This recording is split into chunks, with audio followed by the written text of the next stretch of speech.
بسم اللہ الرحمن الرحیم۔ شروع اللہ تعالیٰ کے نام سے جو بڑا مہربان نہایت رحم کرنے والا ہے۔ تمام تعریفیں اللہ تعالیٰ کے لیے ہیں۔ وہی نیک لوگوں کا ولی ہے، وہی خالق کائنات ہے۔ میں گواہی دیتا ہوں کہ اللہ کے سوا کوئی بھی معبود برحق نہیں، وہ یکتا ہے، اس کا کوئی شریک نہیں۔ اور میں یہ بھی گواہی دیتا ہوں کہ ہمارے نبی حضرت محمد صلی اللہ علیہ وآلہ وسلم اللہ کے بندے اور اس کے رسول ہیں۔ یا اللہ ان پر، ان کی آل پر اور تمام صحابہ کرام پر رحمتیں و سلامتی اور برکتیں نازل فرما۔ السلام علیکم محترم ناظرین۔ 3 محرم سے 10 محرم تک کسی بھی دن صرف ایک تسبیح پڑھ لیں، ایسا نصیب کھلے گا، ناممکن ممکن میں بدل جائے گا۔ محترم ناظرین، آج ایک ایسا وظیفہ آپ لوگوں کے حوالے کرنے جا رہا ہوں جو کسی تحفے سے کم نہیں ہے۔ میں اللہ تعالیٰ پر پورے یقین سے کہتا ہوں کہ جو بندہ کسی بھی مشکل پریشانی میں ہے، کسی بھی حاجت سے ہے، وہ یہ عمل کر لے، انشاءاللہ کبھی بھی مایوس نہیں ہوگا۔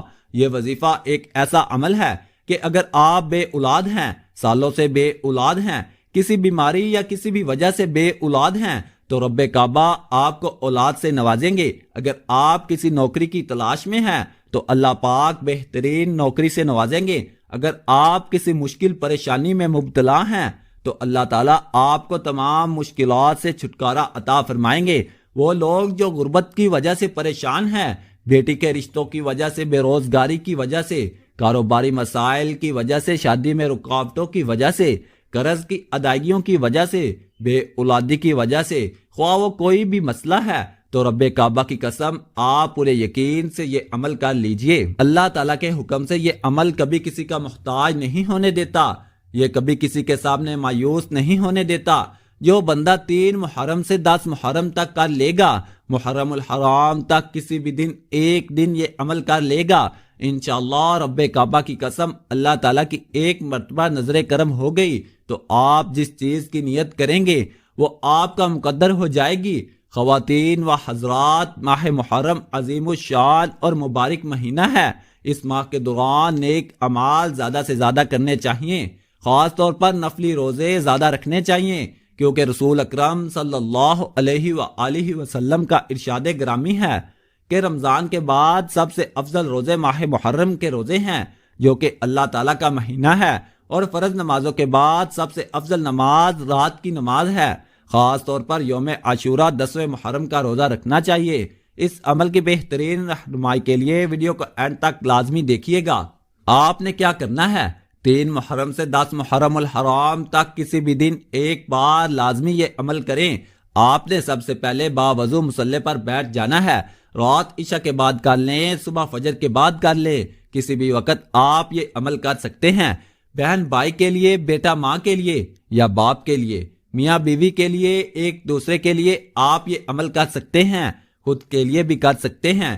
آپ نے سب سے پہلے باوضو مصلی پر بیٹھ کر سجدے میں جانا ہے۔ عمل شروع ہو چکا ہے۔ سب سے پہلے سجدے میں چلے گئے۔ سجدے میں جانے کے بعد آپ نے 3 مرتبہ سورہ فاتحہ پڑھنی ہے، 3 مرتبہ پڑھنی ہے۔ 3 مرتبہ پڑھنے کے بعد آپ نے سجدے کی حالت میں ہی آپ نے استغفار کرنا ہے۔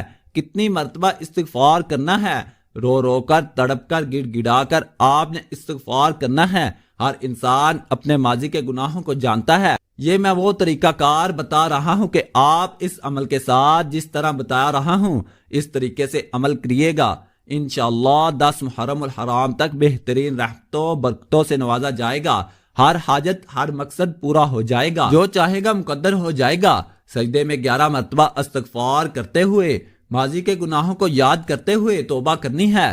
رو کر، تڑپ کر، شرمندگی سے اپنے گناہوں کی معافی مانگ لیجئے۔ وہ رب معاف کرنے والی ذات ہے۔ جب آپ کے دل کو تسلی مل جائے کہ رب نے معاف فرما دیا ہے، سجدے کی حالت سے اٹھ جائیں۔ سجدے کی حالت سے اٹھتے ہی آپ نے ایک تسبیح کرنی ہے۔ وہ تسبیح کیا کرنی ہے؟ ناظرین، درود پاک کے بعد بتائی گئی ہے، لازمی سنیں۔ 100 دانے کی تسبیح ہاتھ کی انگلیوں پر پڑھنی ہے۔ ہاتھ کی انگلیوں پر 100 مرتبہ درود پڑھنا ہے۔ اس کے بعد یہ تسبیح پڑھیں۔ ناظرین، درود ابراہیمی پڑھ لیں تو زیادہ بہتر ہے۔ اس کے علاوہ کوئی سا بھی درود پاک پڑھ سکتے ہیں۔ جب آپ کا دھیان بھٹکانے والا کوئی نہ ہو، 3 محرم سے 10 محرم الحرام تک رب کی رحمتوں برکتوں کو سمیٹ لیجئے۔ انشاءاللہ آنے والی 1000 نسلیں سلامت ہو جائیں گی، آباد ہو جائیں گی۔ جب 100 مرتبہ درود پاک پڑھ لیا تو پھر آپ نے دونوں ہاتھوں کو اٹھا کر، دونوں ہاتھوں کو اٹھانے کے بعد آپ نے 21 مرتبہ سورۃ کوثر پڑھنی ہے، 21 مرتبہ سورۃ کوثر پڑھنی ہے۔ آنکھوں کو بند کیا ہوا ہے، دونوں ہاتھوں کو اٹھایا ہوا ہے، دعا کی حالت میں 21 مرتبہ نہایت عقیدت محبت سے ٹھہر ٹھہر کر سورۃ کوثر پڑھیے۔ نیت میں رکھیے اپنا مقصد بے اولادی ہے، یا بے اولادی کے علاوہ بے روزگاری ہے، یا بیٹی کی خواہش ہے، بیٹی کے رشتوں میں رکاوٹیں ہیں، پریشانیاں ہیں، کوئی بھی مقصد ہے، کسی بھی مقصد کے لیے کر سکتے ہیں، قرض کی ادائیگیوں کے لیے، مقدمات سے نجات کے لیے، کسی بھی مقصد کو ذہن میں رکھتے ہوئے 21 مرتبہ سورۃ کوثر پڑھنی ہے۔ ٹھہر ٹھہر کر محبت سے سورۃ کوثر پڑھنے کے بعد آپ نے رب کعبہ سے التجا کرنی ہے کہ میں نے درود شریف پڑھا، سچی توبہ کی، میں آج نیت کرتا ہوں یا کرتی ہوں کہ اس توبہ کے بعد 5 وقت کی نماز ادا کروں گا، حقوق اللہ اور حقوق العباد ادا کروں گا یا کروں گی، بڑوں کا احترام کروں گا یا کروں گی۔ انشاءاللہ خلوص نیت سے توبہ قبول کروا لیں اور سچے دل سے اللہ تعالیٰ سے دعا مانگیں، انشاءاللہ آپ کی ہر حاجت، ہر مقصد فوراً پورا ہوگا۔ ناظرین، عطا کرنے والی ذات اللہ تعالیٰ کی ہے، وہ جسے چاہے جتنا چاہے عطا فرمائے۔ اللہ پاک ہمارے اس وظیفے میں کی گئی کسی بھی قسم کی کمی کوتاہیوں کو معاف فرمائے اور ہمیں پکا اور سچا مسلمان بنائے، آمین ثم آمین۔ اللہ پاک سے دعا ہے کہ اللہ پاک میرا سنانا اور آپ کا سننا اپنی بارگاہ الہی میں قبول و منظور فرمائے۔